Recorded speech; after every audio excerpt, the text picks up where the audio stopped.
Olá pessoal, tudo bem? Aqui é o professor Wesley Pinto. Venho pelo canal 4 Minutos pela Vida dar sequência aos vídeos sobre restrição de movimento da coluna. Hoje vamos discutir um pouco sobre critérios em quem restringir. Quem nós vamos restringir com base em critérios? As três possíveis escolhas nós já discutimos um pouco no primeiro vídeo, mas vamos voltar a essa discussão. Uma das escolhas é não restringir. Como eu não vou restringir uma vítima de trauma? Quando for trauma penetrante isolado, existem vários estudos já que comprovaram que o trauma penetrante isolado não deve perder tempo na cena e chegar o mais rápido possível no hospital, ou seja, então a imobilização passa a ser o plano B ou C, e aí um alinhamento da coluna já é o ideal, imobilizar ela não é, e nem fazer restrição minimalista, utilizando algum dispositivo, porque o tempo perdido somado durante a cena pode ser muito prejudicial a essa vítima. Estudos importantes, como o estudo de Haut de 2010, ele vem nos mostrar isso, com mais de 45 mil vítimas. Vários guidelines sugerem o estudo de Haut como um grande divisor de águas para a questão do trauma penetrante isolado. Ok? O que seria o trauma penetrante isolado? O trauma penetrante isolado é aquela vítima com ferimento por arma de fogo ou ferimento por arma branca que não teve nenhuma mecanismo, nenhuma biomecânica de outro trauma. Por exemplo, ela não teve uma queda, ela não teve uma cinemática de colisão, de queda de moto, ela não caiu de altura após ter o ferimento. Foi um ferimento e único, foi o único lesão de trauma no doente, e em seguida ele caiu da própria altura. Isso é um trauma penetrante isolado, ok? Fora isso, existem outras duas possíveis escolhas, só que essas duas escolhas elas vão ser com base em critérios. O não restringir também com base em algum critério. E como fazer esse critério? Esse critério, existem dois grandes estudos que desenvolveram um fluxograma de avaliação clínica e que hoje são utilizados no mundo inteiro para ser desenvolvido fluxogramas locais. Tanto que o PHTLS, o ATLS, o ITLS, todos os fluxogramas desses cursos mais famosos, eles são desenvolvidos com base nesses dois critérios, além dos guidelines todos que nós hoje estamos conhecendo, o guideline da Noruega, da Dinamarca, o guideline, o protocolo do Corpo de Bombeiros do Rio de Janeiro, o protocolo de São Paulo, do SAMU de São Paulo. Existem vários guidelines hoje no mundo já criados e estabelecidos que surgiram desses dois critérios que foram utilizados com base em evidências científicas. Nós vamos discutir um pouco eles nos próximos slides.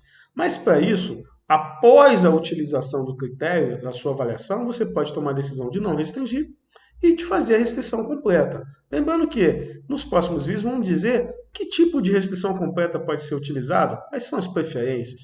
Outra possibilidade é a restrição minimalista, que nós falamos no primeiro vídeo e vamos repetir às vezes em outros vídeos, que é o mínimo de dispositivo ou de cuidado para esse doente, porque é um doente instável e que nós não podemos perder muito tempo com ele na cena.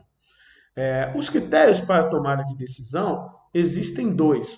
Um deles é o estudo de utilização de raio-x no departamento de emergência, o Nexus, muito conhecido no meio de pessoas que atendem trauma. O Nexus ele foi criado para avaliação do doente no departamento de emergência, para saber se utilizar exames de imagem ou não. Por quê? Porque estavam gastando muito com o exame de imagem, porque estavam usando muita radiação no doente, principalmente em crianças, porque estavam perdendo tempo com o exame de imagem e doentes graves e instáveis estavam indo ao óbito, ao ponto de, na década de 90, a tomografia ser conhecida como o caixão do trauma nos Estados Unidos. Então, realmente precisava de um estudo para saber qual tipo de doente realmente ia se beneficiar do uso do exame de imagem após uma avaliação primária. E aí, nesse estudo, eles avaliaram mais de 30 mil doentes e perceberam que mais de 90% dos doentes não precisariam dos exames de imagem. Ou seja, chegaram a um comum acordo que estavam utilizando muito exame de imagem para uma necessidade que não era real. Então fizeram um fluxograma chamado Nexus, com base no Nexus, perdão. O ATLS hoje cria até um fluxograma citando o mnemônico Nexus, que é uma outra coisa, mas o estudo sim é o Nexus, e aí patentearam esse fluxograma com base no estudo Nexus. Esse fluxograma é uma decisão clínica com 5 perguntas. Existe dor na linha média da coluna? O doente está intoxicado por álcool ou droga? Existe lesão por distração? Existe déficit neurológico focal? E existe diminuição do nível de consciência? Se houver sim para alguma dessas perguntas, ele positivou o Nexus. E aí, realmente, há necessidade de fazer restrição de movimento da coluna. Se ele deu negativo para essas perguntas, segundo os americanos, ele não precisava, por exemplo, usar o raio-x. Esse é o foco, não precisava ser feito exame de imagens. Como que essas perguntas foram para o pré-hospitalar? O serviço pré-hospitalar, percebendo que chegava com vítimas imobilizadas no departamento de emergência e as pessoas, os médicos, os profissionais faziam 5 perguntinhas e retiravam a restrição, eles falaram, será que não dá para a gente fazer essas perguntas no pré-hospitalar? E aí eles começaram a testar, realmente, validar o uso do Nexus no ambiente pré-hospitalar, da década de 90 para cá. Isso, o Nexus foi criado em 91. Então, logo em seguida da validação do Nexus no intra-hospitalar, os americanos e canadenses, principalmente, começaram a utilizar desses critérios para poder tentar mostrar que no pré-hospitalar também dava para fazer. 10 anos depois, em 2001, os canadenses criaram a Regra Canadense de Coluna Cervical, um estudo de alerta para avaliação desse doente de trauma, principalmente no intra e no pré-hospitalar, o conhecido CCR. O que tem de diferente entre o Nexus e o CCR? O CCR é uma apuração mais completa, com mais perguntas, principalmente lembrando da possibilidade do idoso de não sentir dor e possivelmente ter alguma lesão, lembrando também um pouco do mecanismo do trauma. O CCR não afasta totalmente o mecanismo do trauma.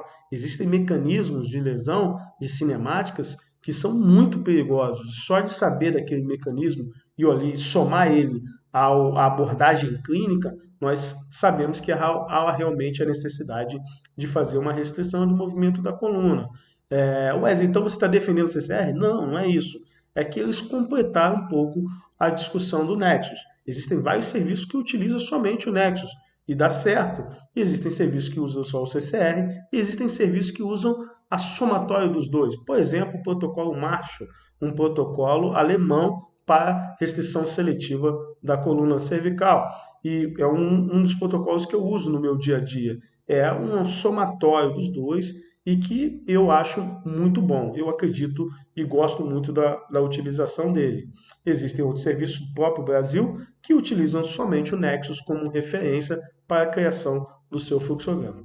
Qual é a parte mais importante? A parte mais importante é que o seu serviço tem que ter protocolado, criado um guideline, criado uma linha de cuidado para o atendimento ao trauma de coluna, utilizando um desses 2 critérios que já são reconhecidos internacionalmente como base para a criação do seu fluxograma. Essa é a nossa dica.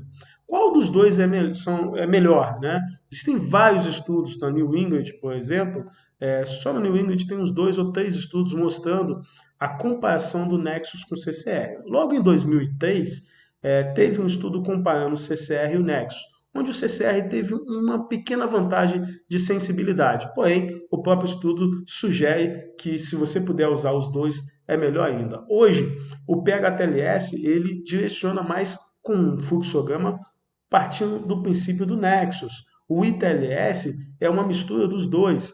E o ATLS, que é um livro e um curso voltado para o trauma intra-hospitalar, ele tem os 2 fluxogramas, tanto o Nexus como o CCR, e te sugere. Esses são critérios reconhecidos internacionalmente. Então, a dica, eu devo fazer restrição ou não? Utilizando critérios que a sua instituição utiliza como base para criar o seu próprio fluxograma, é a melhor opção. Ou seja, qual é a conclusão de hoje, do vídeo de hoje? Não deve ser utilizado restrição de movimento da coluna com base em senso comum. Eu uso porque tem que usar. Não. Não deve ser utilizado pensando que deu certo até hoje. Não deu certo. Imobilização completa não deu certo. Da década de 80 para cá, vimos vários estudos mostrando os efeitos adversos. Ok? Então, a imobilização é importante para quem vai se beneficiar dela. A restrição de movimento da coluna, a imobilização da coluna completa ou minimalista. Lembrando que não restringir no trauma penetrante isolado, restrição de movimento da coluna completa, utilizando um desses dois critérios, positivou algum item desses dois critérios, restrição de movimento da coluna completa, e no doente que está instável, fazer a restrição de movimento da coluna minimalista. Espero que tenha sido útil e até o próximo.